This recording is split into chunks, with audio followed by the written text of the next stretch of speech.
আমার অ্যাকচুয়ালি এখন video shoot চলছিল, তো তার মাঝখানে আমার কাছে একটা খবর এলো, সেটা কি তোমাদের জানাচ্ছি। সেটা হচ্ছে এই যে এটা হলো দীঘার জগন্নাথ দেবের মন্দিরের প্রসাদ। আশা করছি তোমাদের বাড়িতে হয়তো অলরেডি এই প্রসাদ চলে গেছে, বাট ফাইনালি আমাদের বাড়িতে আজ এই প্রসাদটা এসেছে। তো তাই ভাবলাম সেটা তোমাদের সাথে কিছুটা শেয়ার করি। তো এটা এখন খুলে দেখি যে এর মধ্যে কি আছে।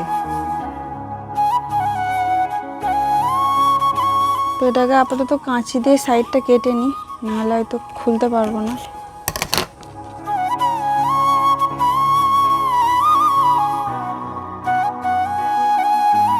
বক্স ওপেন করতে যেটা আমার ফার্স্ট হাতে এলো সেটা হচ্ছে এই যে জগন্নাথ দেবের মন্দিরের একটা পিকচার, মন্দিরের ছবি প্লাস দেবতাদের ছবি।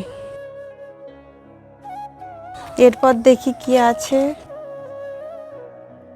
এটা পেলাম, এটা মনে হচ্ছে গজার মতো মিষ্টি, মনে হয় গজাই। এই যে আর রয়েছে দীঘার জগন্নাথ দেবের মন্দিরের প্যাড়া, সকলে আশা করি খেয়েছো। তো এই ছিল আজকের ভিডিও, তোমাদের দেখিয়ে দিলাম জগন্নাথ দেবের মন্দিরের প্রসাদের বাক্সে কী কী ছিল। তো এই ভিডিওটা এই পর্যন্তই।